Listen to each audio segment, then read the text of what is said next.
Halo gengs, di video kali ini kita akan membahas sebuah peristiwa yang sangat memilukan dalam sejarah bangsa Indonesia, yaitu Gerbong Maut. Tanpa berbasa-basi lagi, langsung aja kita ke ceritanya. Let's go! Nah gengs, ceritanya dimulai pada tanggal 22 Februari 1947, yang dimana pasukan Belanda sudah berhasil menguasai Bondowoso. Hal ini membuat para pejuang Indonesia harus mundur ke gunung-gunung untuk melakukan perlawanan gerilya.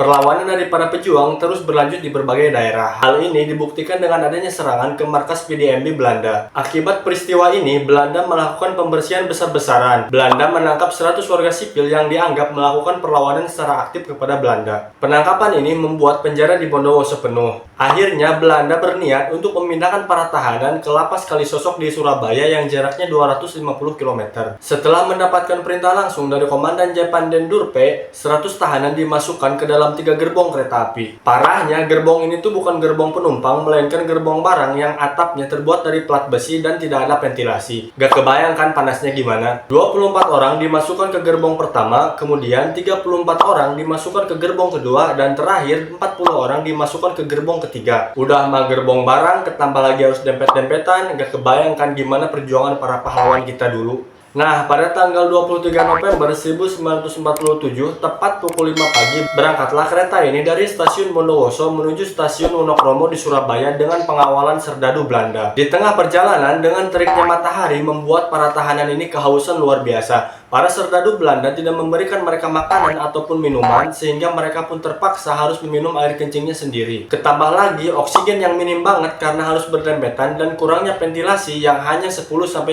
cm.